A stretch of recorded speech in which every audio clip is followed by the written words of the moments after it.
Kinetic theory. तो आपको यहाँ पे जितने भी अजम्पशंस हैं सारे के सारे लिखने हैं। ठीक है, 3 मार्क्स है, एटलीस्ट 6 अजम्पशंस तो लिखने हैं, है ना। 6 ही अजम्पशंस, 5 से 6 अजम्पशंस इसके थे। Now, second question is the causes of deviation of real gases from the ideal gas equation या behavior. So PV equals to nRT ideal gas equation थी, इससे कुछ postulates जो थे, जैसे 2 postulates अभी जो मैंने बोले, they were different from what ideal gas equation. That is, kinetic theory ने बोला कि इसका कोई वॉल्यूम नहीं होता गैस का एज कम्पेयर टू वेसल, है ना, ये बोला। सेकेंड बोला कोई फोर्स ऑफ अट्रैक्शन नहीं होता। But these 2 assumptions were wrong, है ना, and these were the causes of deviation of real gases। कि जब ये इक्वेशन मॉडिफाई की गई तो ये पता चला कि ऐसा नहीं होता है। At least gaseous molecules are in motion, they occupy little volume, ऐसा नहीं है कि they don't occupy any volume, है ना।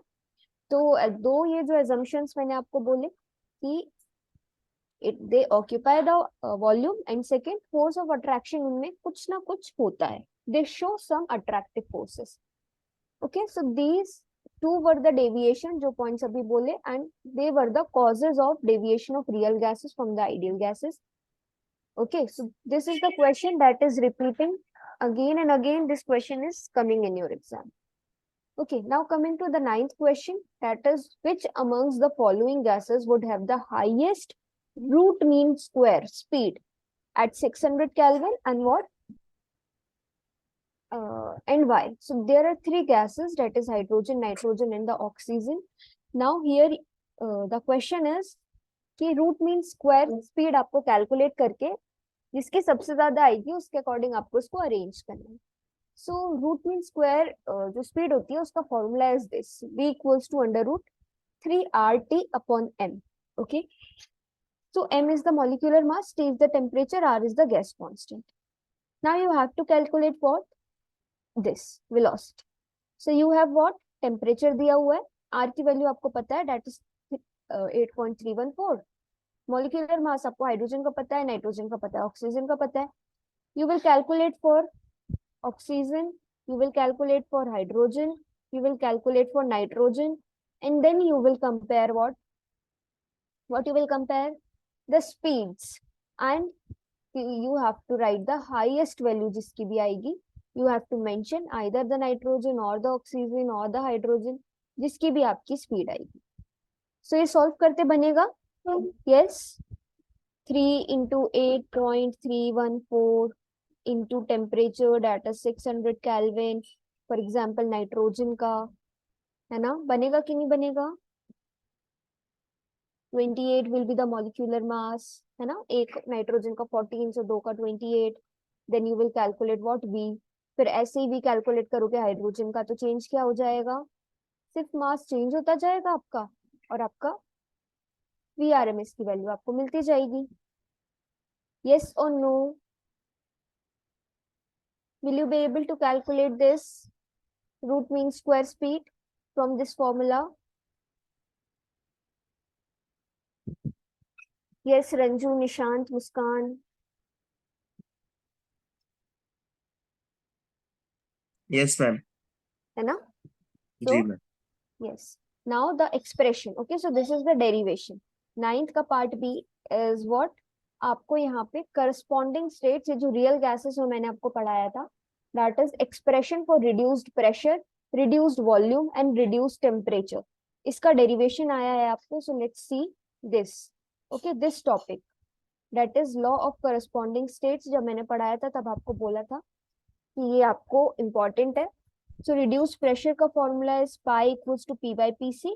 okay, reduced volume का is what, psi equals to that is Vm by Vc, then theta equals to temperature का T upon Tc, then you will equate this equals to PV equals to nRT। so nRT, ठीक है, and P and V। so this is the modified form of ideal gas equation, that is van der Waals constant जो यहाँ पर add हुए थे A and B, है ना, pressure में ए ऐड हुआ था टर्म, वॉल्यूम में बी माइनस टर्म हुआ था।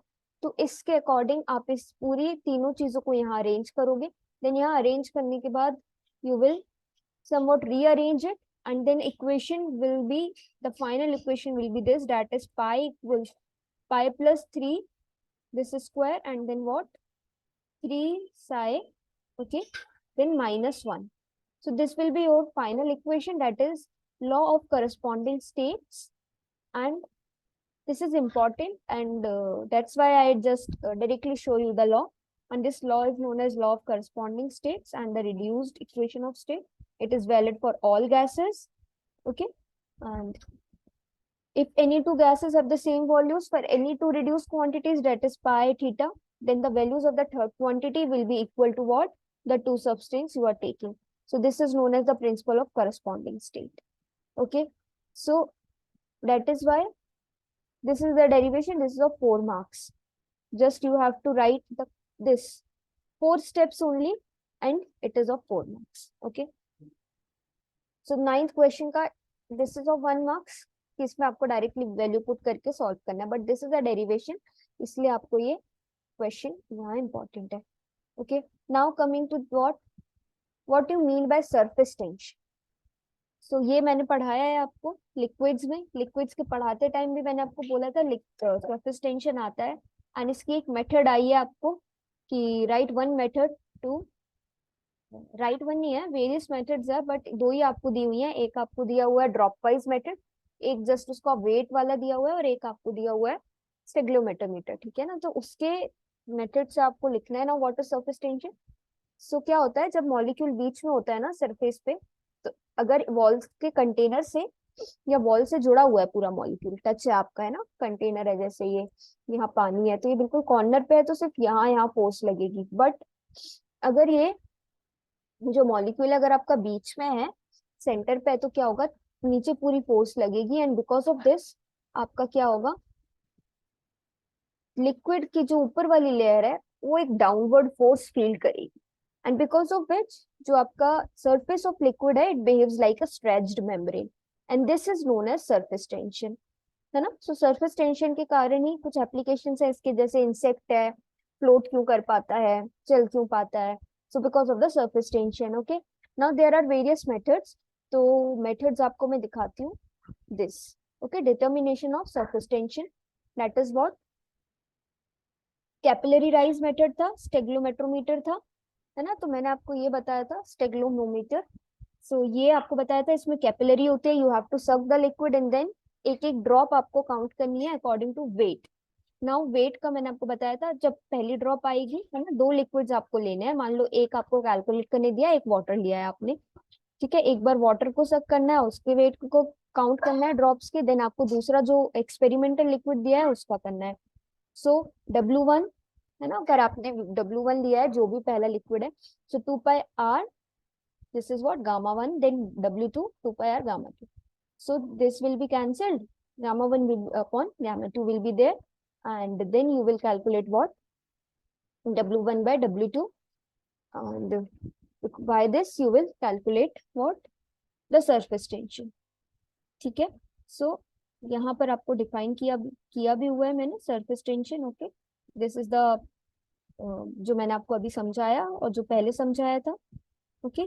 सो सरफेस टेंशन को आप गामा से डिनोट करते हो, इसलिए this is gamma 1 upon gamma 2, that is weight upon weight 2. And then again second method is what, drop wise. तो ड्रॉप वाइज में आप इसका सेम है, यहाँ पे आपको वॉल्यूम और डेंसिटी कंसीडर करनी है, that is N2 by N1. Now surface tension 1 is directly proportional to density 1, but inversely proportional to what, N2 यहाँ पे ऊपर है, okay. So N2 is the number of drops forming, okay. So these are the 2 methods, that is एक आपकी ये capillary method, steglomometer, and then drop number method.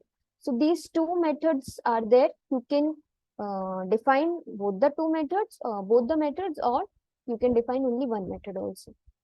Now coming to what, 11th question, that is give the definition of amorphous and the crystalline solids. This is from solids 1, okay. solid 1 chapter से ये वो आपको question आया है. Now amorphous and the crystalline, बहुत अच्छे से मैंने आपको आंसर किया है इस क्वेश्चन को.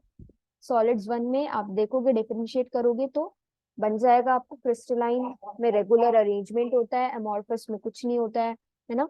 इसमें लॉन्ग रेंज ऑर्डर होता है क्रिस्टलाइन में, एंड पर्टिकुलर अरेंजमेंट, दूर दूर तक आप जाओगे तो आपको पर्टिकुलर अरेंजमेंट, बिल्कुल सिस्टमैटिक अरेंजमेंट मिलेगा. Now you are giving, you are asking to provide what examples.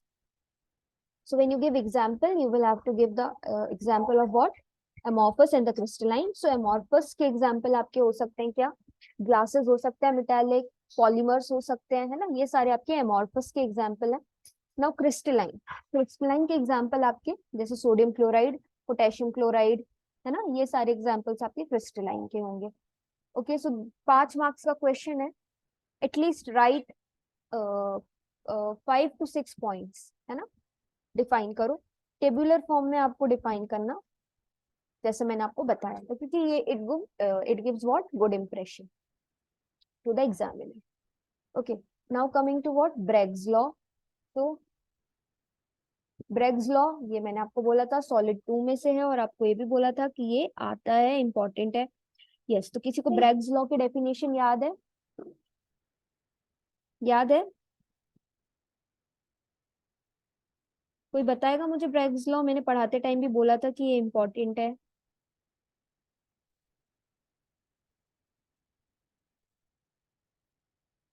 Yes और no?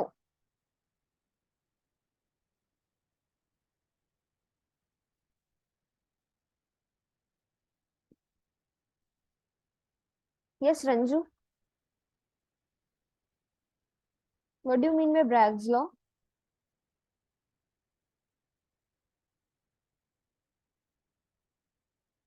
What do you mean by Bragg's law?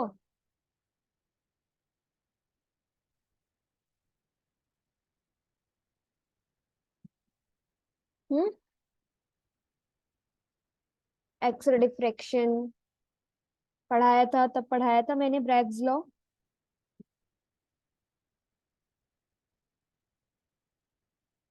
Integral multiple of wavelength, path difference, distance, angle, 2D sine theta. याद आ रहा है कुछ? पढ़ाते time भी बोला.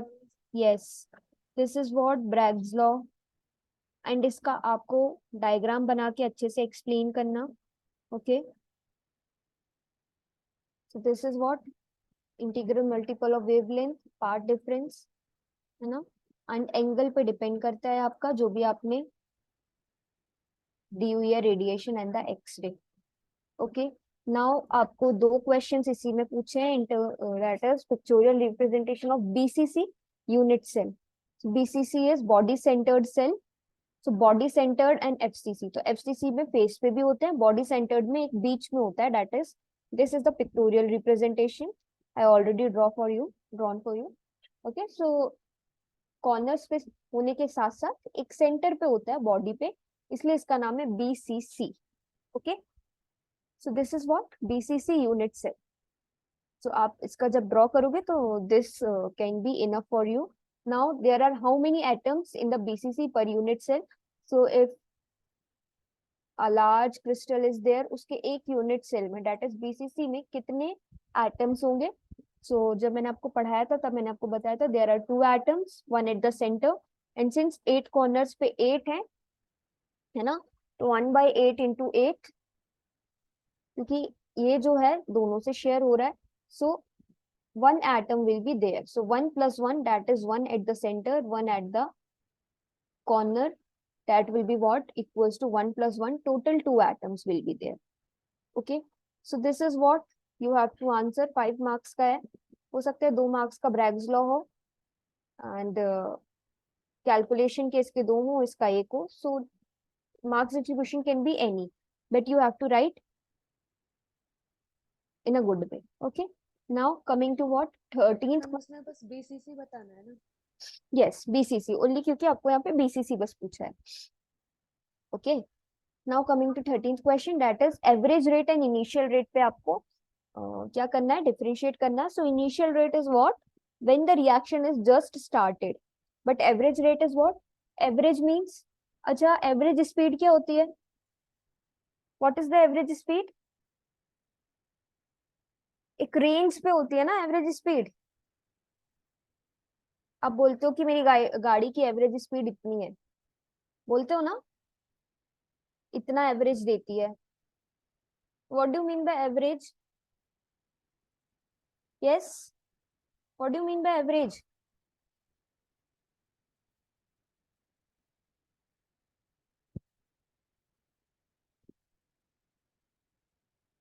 There are two terms, that is average rate and the instantaneous rate. When you say instantaneous rate, that means कि एक particular time, that is maybe 30 second पे कितनी थी. But average rate means over a range of time. The time you started and the time you ended, उसके बीच में there are n number of time जिस पे आप रोके स्टार्ट किया. So average rate is the range of time when you take and calculate the rate of reaction. And initial means just when you just started the reaction. Okay. So 2 marks का question है ये, दो points are enough to write, not the derivation. So derivation zero order का reaction का आया है आपको. तो zero order reaction का derivation मैंने आपको chemical kinetics में पढ़ाया है. So you have to go there, look at the derivation and just solve it. Yes, बनेगा first, second order and third order. First order, second order and the zero order. तीनों के derivations मैंने आपको बताए हैं और मैंने आपको पढ़ाते टाइम भी बोला था कि इंपॉर्टेंट है. और फर्स्ट ऑर्डर का इसके पहले वाले पेपर में आया था, तब मैंने वहां पे आपको बताया था कि how you have to equate average rate and the instantaneous rate, then you have to take the what limits and then you have to solve it. Yes. Ma'am किस में ये जीरोथ ऑर्डर रिएक्शन कौन से chapter में? Chemical kinetics. Okay ma'am. Yes. Okay. So this is how you will solve, like dr upon dt equals to k. This is the instantaneous rate, है ना. Then average rate k, that is rate equals to, यहाँ rate equals to k, है ना. इन दोनों को equate करोगे आप k को, देन रेट की पावर यहाँ, रिएक्टेंट की पावर यहाँ पे जीरो होगी क्योंकि जीरो ऑर्डर के लिए कैलकुलेट करना है. सो आपकी सिर्फ और सिर्फ इंस्टेंटेनियस से आपका डेरिवेशन पूरा हो जाएगा. So you have to write the integrated rate law equation here, derive you have to. This is of 3 marks. So like I said ना कि आपको तीनों ऑर्डर के डेरिवेशंस करके जाने ही जाने, क्योंकि ये क्वेश्चंस रिपीटेड है ना, तो ये तो करके ही जाना है. Now coming to the last question. So this question is again repeated. So someone said कि मुझे इसकी ट्रिक पता है, तो किसी ने कुछ बोला था कल की क्लास में, आई थिंक सो, कि मैम वो वाला क्वेश्चन उस ट्रिक से कर सकते हैं कि नहीं. सो जिसने बोला था वो ज्वाइंड है क्या, या मैं मैम बताऊं? किसी ने बताया था कि नीट वाले ट्रिक से हाँ. कुछ होगा. हाँ तो लेट्स मूव. अच्छा वो नहीं है तो अपन अपना देखते हैं. Okay. So okay. So 14th, that is A plus B. आपको प्रोडक्ट मिल रहा है. ओके. आपको इनिशियल कंसंट्रेशन ए का दिया है, बी का दिया है, रेट्स दिए हुए हैं.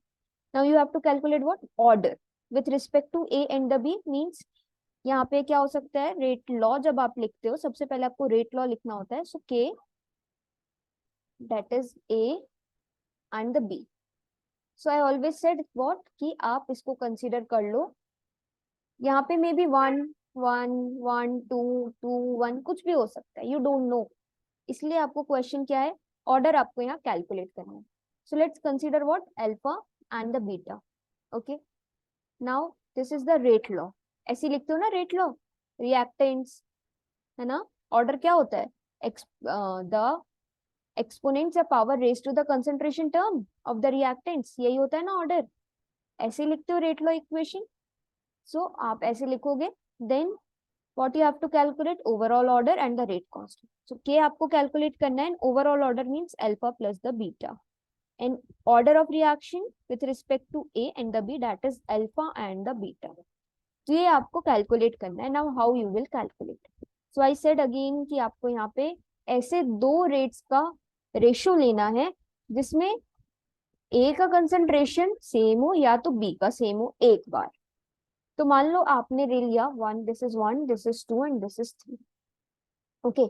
Now if I say you have taken the ratio like rate 1 and rate 2, आपने इन दोनों का रेशियो लिया है. So you will write according to this. Rate 1 क्या हो जाएगा, K, A is what, 2.2 into 10 to the power minus 4 alpha, and B is what, 3.2, है ना. इस पूरा नहीं लिख रही हूँ, just imagine. Then this is the B. Now again यहाँ पे रेट 2 क्या है? रेट 2 के लिए 4.4 किसकी वैल्यू है? ए की वैल्यू 10⁻⁻4 अल्फा. बी की वैल्यू क्या है? 3.2 बीटा एंड 10⁻⁻5. सो ये और ये टर्म कैंसिल हो जाएगा, सेम है, तो बीटा तो चला गया. अब आपके पास के और के भी कैंसिल हो गया क्योंकि ये भी सेम था. Now rate 1 and the rate 2. Now rate 1 is what? 5.2 upon 2.1 rate 10⁻⁻4 10⁻⁻3. Okay. Now this. So point से पॉइंट आपका हट गया. Now 22 1s are 22, 22 2s are 4. So 1/2 whole की power what? Alpha. Okay, now solve this. So 21 2s are 52 कितने times में cut होगा ये?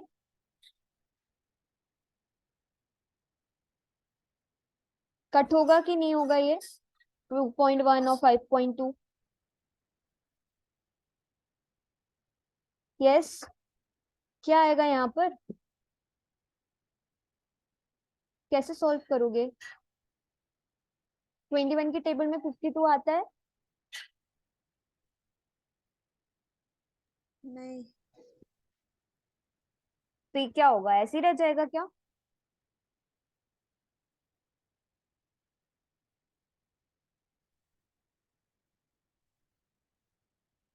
हम्म.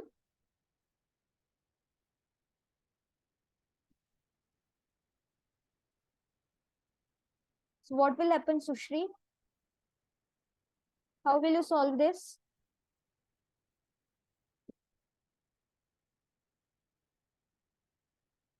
अच्छा 21 2s are 1s are 2, 2 2s are 4.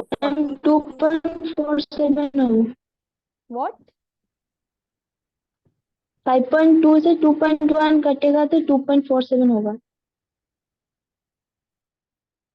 No, you have to compare the bases. Like I said in earlier question कि यहाँ पे आपकी same value आएगी, है ना? अगर 1/2 1/2 आती है और यहाँ अल्फा होता है तो when basis are same powers are compared, so यहाँ आपका अल्फा में भी 1 हो जाता या 2 हो जाता. तो बट ये तो कट नहीं रहा है, कोई वैल्यू आपकी फ्रैक्शन में आ नहीं रही है. तो या तो यहाँ पे ये वैल्यू इन्होंने गलत दिया, date is 5.2.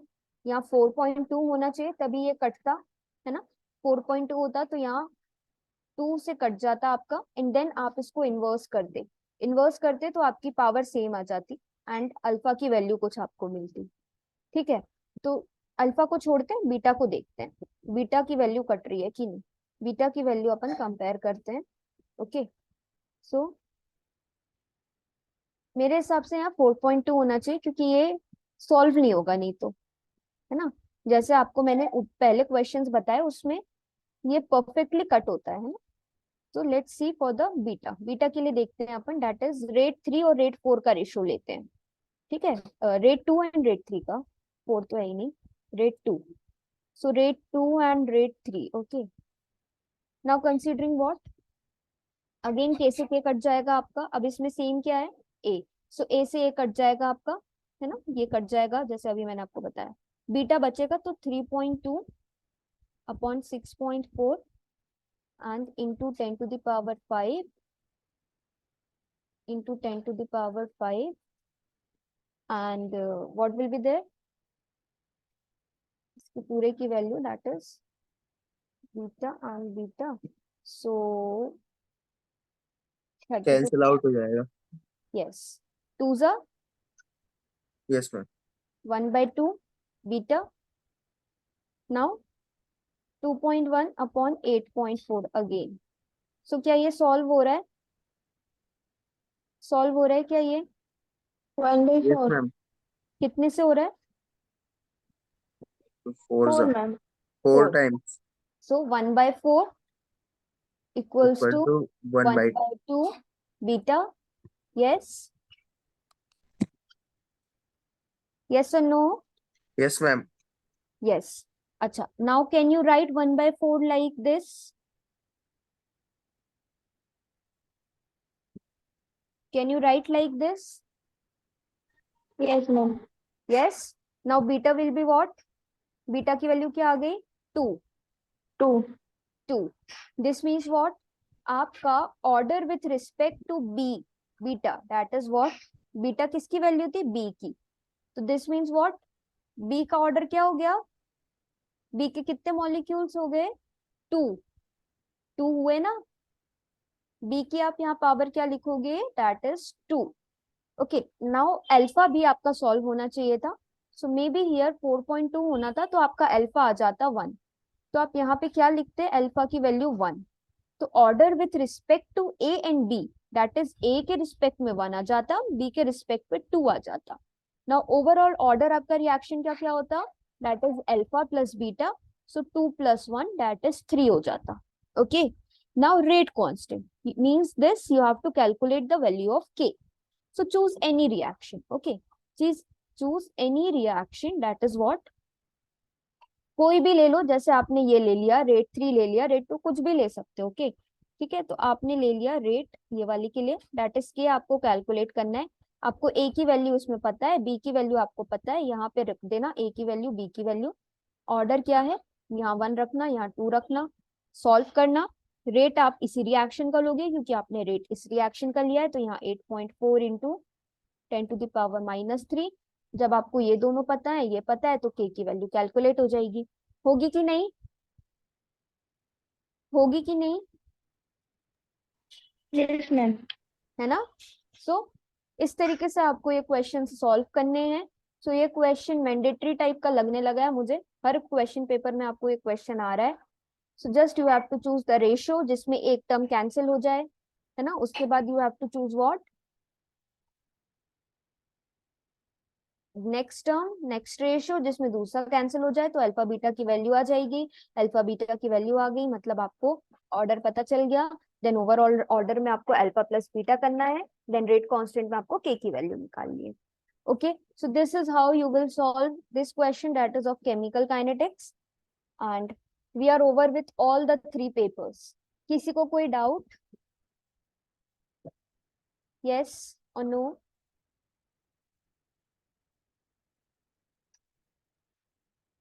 We have solved the paper of December and then June and then February, है ना. तीनों मंथ्स के, ईयर के, 2022 के 2 पेपर्स एंड 2021 का 1 पेपर. तीनों पेपर्स आपको सॉल्व कराए हैं मैंने और बताया है कि कैसे करना है. So any doubts, any problem, anything you want to ask?